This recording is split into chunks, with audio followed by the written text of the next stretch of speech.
Hey, gang, welcome to this special episode of the Ministry Show. It is special because I have a good friend of mine, Jim Sheppard, that's with us. Jim is one of the principals at Generis. Jim, hey, welcome to the show. Thank you so much for doing this. This is fantastic. Well, it's a pleasure to be here, Chris. You and I have been buds for a while, and we've got a lot of common experiences, and we've also got some things that we've done differently. So we always have a good time when we get together sharing that stuff. Absolutely. So I know we want to talk about lots of different things today, and underneath the general arena of finance or just pure money. Man, you've been around money your entire life. And by that, I don't mean you were born with a silver spoon. No, I wasn't. Yeah, not at all, right? But give us a little bit of your background in finance and business and in ministry. Yeah, so it is true that I've been around money all my life. My dad was a banker. Both of my grandfathers were bankers. And when I went to college, I went to the business school at the University of Georgia, Terry College of Business. I graduated business degree, majored in accounting, minored in finance, and passed the CPA exam. Shortly after that, launched into a corporate career where I was in corporate finance for a while. Ended up being CFO and senior vice president of a pretty good-sized financial services organization, having the time of my life. I've kind of spent my life in numbers and money. I didn't go into banking per se like my dad and my granddad, but I just kind of went down a little side road there. Tell me why generosity. You wrote this great book, Contagious Generosity. What's in your heart about generosity? And then why does that matter to us as pastors and church leaders? Well, I think, Chris, there's a couple of things. First of all, I think, it's just this starts off with maybe just my take on what generosity really is. I just use this real simple way of explaining. Being from Georgia, I have to explain things simple, so everybody can understand it. So it's tough to go to understand. Yeah, I know. So that's why you and I get together. We keep it down real low, and we always understand. So I think it's this idea that when we read Psalm 24:1, the earth is the Lord's and the fullness thereof, and we really understand that in the context of our lives. We understand that, and it's easy to say, hard to do. Everything here is His. And so what I'm called to do is to carry everything in an open hand, available to His voice and His promptings to do as He would want me to do with it, not just as I would want to do with it. And so generosity incorporates a lot of things. It does incorporate financial giving, but it means, Jim, you can't just give at the church. You need to be served. You need to volunteer. You need to do all these other things. And by the way, that's my weakness, Chris. I mean, for me, I'm the guy that my time is more valuable than anything else I have. And so when you talk about a need, I'd rather just write $500 check and say, give that to the Norcross Co-op.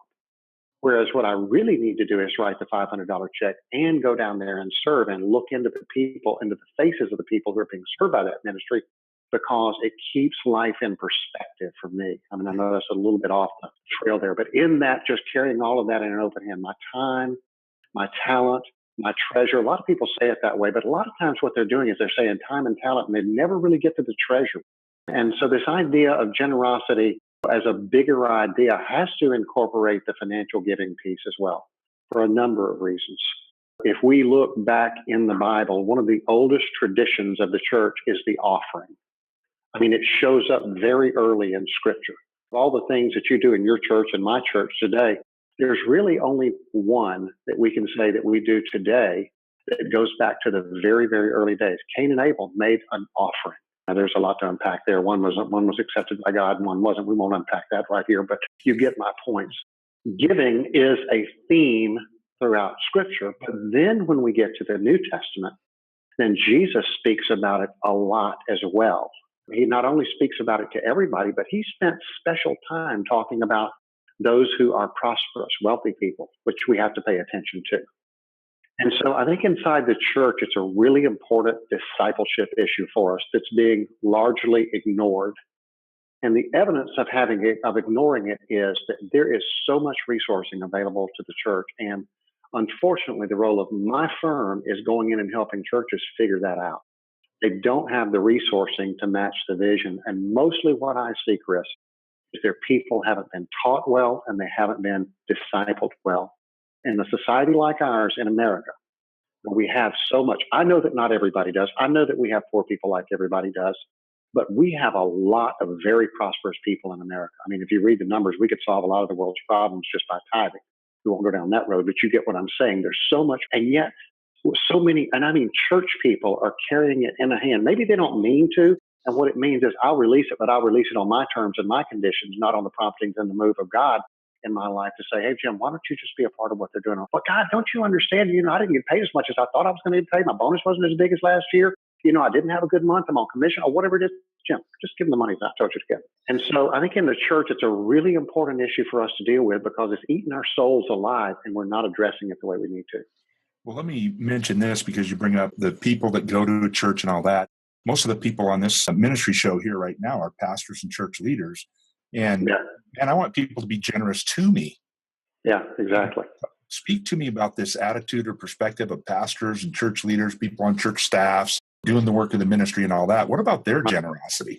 One of the things that we run into a lot is church people, people who are on staff who one of the things they might say is, well, I could work in corporate world, I could make a lot more. And so, part of my giving back to the church is, the difference between what I can make and what I'm making here. That's not a good argument, theologically speaking. And unfortunately, we're letting a lot of church people get off like that. Hey, look, if you feel like that's a better position for your family, if you're making 80,000 here, you can make 120,000 out in the marketplace. Maybe you ought to go make 120,000 out there and tithe off of that. Here's the one thing that we're seeing. We talk about this in our team meetings. The church is really good at talking about where money goes to, and it's not really good at talking about where it comes from. So where it goes to fund budgets and to fund projects. And we're not talking enough about where it comes from, which is it comes from the heart of a devoted disciple.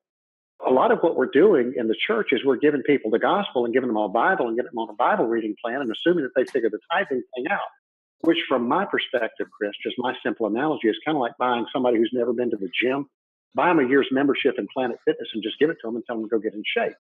Well, they might just generally get in shape, but they won't do any of the isolation exercises, my way of saying it. And when you're dealing with discipleship and generosity, it's kind of like going to one of those machines in the gym where you're only exercising one muscle group. You follow what I'm saying there? Okay. We're not doing that. So, for example, and it's a bad example for me because I don't spend enough time over there in that area. But if you wanted to have a gun show, so to speak, there's certain things you have to do in the gym to do that. It's not going to happen on the treadmill, and it's not going to happen on the walking track, and it's not going to happen in other places. And that's what I'm saying about giving and generosity. In the church, we have to take people to that section of the gym and specifically teach them. But the number one factor is the fear of pushback from our people. We're letting our people dictate the theological agenda that we're teaching in our churches. And I just think we have to stop that. It's bringing way too much duress on the church. There's way too much money and funding out there to get the job of the church done if we just approach the issue right. Well, Jim, will you talk to us, because you obviously interact with churches of all sizes, all shapes, all kinds of different ilks, believe this, don't believe that, all of that. So you got this broad base of, now, by the way, I should ask, when did Generis start? When did you start with Generis? And can you give that little piece of history just real quick? So 1989, Generis was founded. I came here in 1992. I had been a corporate guy up till 1991 and briefly thought I was called to be a pastor. Realized that wasn't what I was supposed to do. And then that was in late 1991. My company got bought out in early 1992. And in mid-year in 1992, the new owners started doing the reorganization. I thought I'd have a new role, but they reassigned my job to New York City. And they were just consolidating all the financial function in New York City. So, as senior vice president and CFO of the firm, I got an exit package. And I spent, most of the summer of 1992 trying to figure out what I was going to do for the rest of my life. And this door, a longer story, as you know, because you've heard it, the door opened and here's where I ended up and been here ever since. And then 4 years after I came in, I got a chance to buy out the guy who hired me. So I've been one of the owners since that time. So it's been a great run. I mean, Chris, you know, because you've heard me say this, I had no idea I'd be here 24 and a half years later. And the amazing thing is not only am I here 24 and a half years later, I love what I do. I mean, I travel a lot, I work a lot, I work hard. But at the end of the day, I love what I do and I wouldn't trade it for anything else. Yeah, that's beautiful, Jim. And the reason I wanted that in there is my next two questions have to do with the experiences that you've had. And what financial mistakes do you see churches making that are just common, that if people just knew about it, they just wouldn't make that mistake? I think there's probably a general category that probably has some sub-themes in it. And it's not allowing enough margin to do what needs to get done. I mean, and what I'm saying is every dollar is committed before it comes in. Oh, wow. And they don't have the margin to be able to react to things that come up. Now, some churches do, but the majority, I mean, the vast majority of churches do not have that kind of margin. They haven't planned for the future. They don't have enough reserves on hand. What are some of the sub-themes of that? allowing what I call salary creep. So allowing salaries to become much too big a portion of the budget. Sub-theme number 2, allowing building costs, especially servicing mortgage indebtedness, to become too big a piece. So let's just take what I'm talking about. Let's put some numbers on that. Let's just say that, for example, you let salaries creep up to 54%, which I think is kind of high. And let's just say that you had 32%, or let's go to 34%. 34% of your budget comprises building costs, both the operation of your business and whatever notes that you've got that you're servicing. Do the math on that. That's 90%. You've got 10% to do all the programming and ministry and missions and giving and all the other stuff you're doing in your church.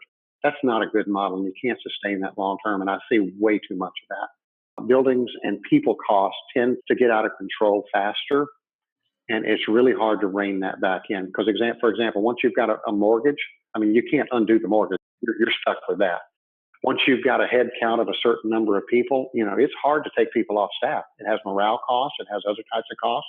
It sends signals. It sends relational signals to the church, and it's really hard to do inside the church. So I think that's probably one of the biggies that I see way too much. I think not understanding what matters in terms of metrics, that's another one. I go in and see these dashboards that people have a lot of times, and I'm just like. You use the term metrics because you're a financial guy and you know exactly what that means, but many people don't know what metrics means. So tell us what you mean by metric. Most everybody is good at the ABCs, attendance, buildings, and cash, right? Everybody has that on their dashboard. But generally, there's so much more to be said there. So, for example, what are you taking in on a weekly basis based on the attendees that are coming in? Lots of churches do that, but lots of churches don't. It's a very telling figure. When you go in and look behind the curtain at your giving numbers, if you've got 1,709 people who are giving in the life of your church, how many of those people are giving $500 or more? Because that's the real givers in your church. And that's a real number, 1,709, a church I just looked at the other day. And when we filtered it at $500, it took it down to 776. 776. So what I've said to the staff is, you guys are telling me you have 1,709 givers, and I'm telling you you have 776, because that 776 give 98.5% of what's being given here on an annual basis. So you got 1,000, just a little under 1,000 givers that are given 1.5%, and 776 that are given that. And they said, well, our giving's about $3,450 a family. That's pretty good, isn't it? I said, well, let's take that and look at it a little differently. What it really says is it's $5,110 for the families who are given $500 or more, and it's $161 for the other families that are given $500 or less. You basically have two different constituencies in your church, and you're not paying attention to that. And I asked them, I said, what do you guys do when you have people who give for the first time? They said, give for the first time. How would you measure that? You would find that inside of your church management system. And so when you set up a new journal record or a new record inside the database because somebody gave a check, that ought to trigger in your mind, hey, that's a first-time gift. What are you doing about that? Well, we've never thought about that.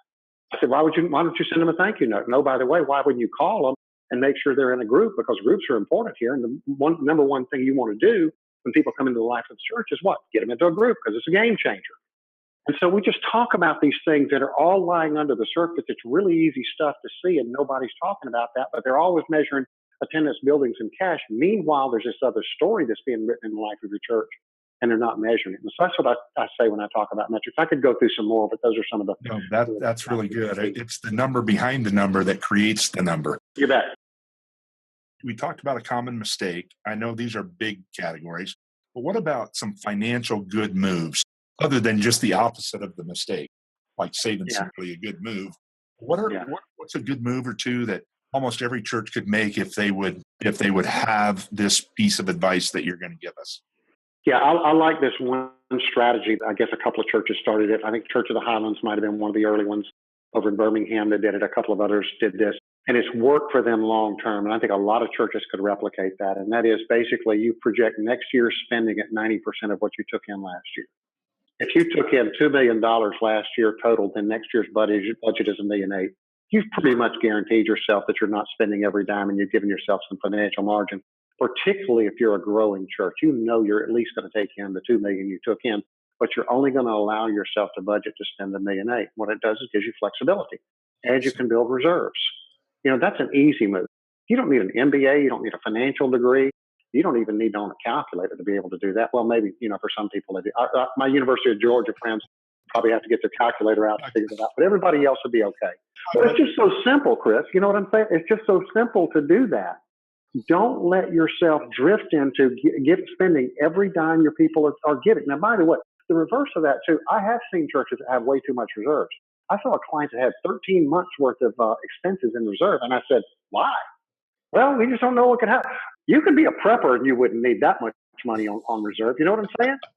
You wouldn't need that much, because if you need 13 months worth of reserves, there's something else going on in the world, and it ain't going to matter that you got 13 months. You've got money out there that needs to be deployed to ministry. Why don't we cut that back to 6 months, which they agreed. That's still a little bit larger than I would normally recommend, but I can see that. So, don't keep too much, because the reverse is you want to make sure your people's money is going to work. But 90% next year. The other thing is a lot of churches need to just start over and do what I call a zero-based budget. Most churches, what they're doing is they're taking last year's line items and they're constructing this year's actual budget based on those line items. Every once in a while, a church ought to just start with zero and say, what do we really need? What do we really need?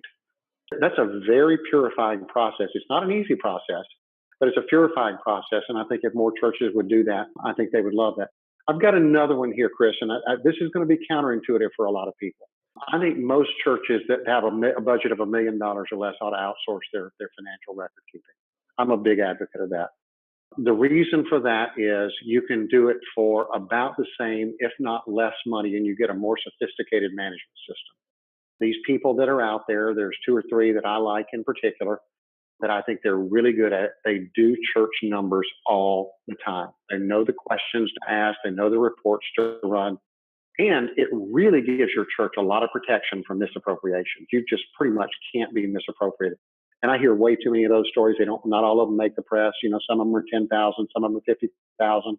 Especially if you have a budget of $1 million or less. Whatever you're paying that person to keep your records, you could probably do that outsourced and it would be done better for you. And I just don't see a lot of churches leaning in that direction yet. The church plant guys in the smaller churches get it, but some larger churches can benefit from that as well. They just get a different level of financial management. And I'm kind of big on that. It's a little bit of prejudice of mine. I just don't think in the church that we're as savvy in a lot of cases as we need to be about the numbers. Well, for those of us that aren't as familiar in the financial side, do you mind mentioning an organization or two that you're pretty comfortable with? Yeah, I like 2 of them. I think Belay, B-E-L-A-Y, is Brian Shannon Miles' firm. They used to be known as Mag Bookkeeping. Yep. They're doing that. I have a lot of confidence in them. I know the people. I know the process. And then the other one is Dime, right here in Atlanta. Dime, D-I-M-E, just like the coin, Dime. Ben Hayback and his team. He's got a phenomenal team over there, and they both do a great job. I love both of those organizations. They're both friends of mine. I can recommend both of them very highly, very highly. Fantastic. Well, gang, this seems like a really good pause point, so we are going to hit pause right now and then finish this interview with Jim Sheppard from Generis next week. Keep in mind that Jim is going to be at the Build Gathering coming up in November in New Albany, Indiana, just outside of Louisville. He is a great person to know and glean from. So we'll finish the interview next week. Until then, I hope you have a great week, and of course, God bless.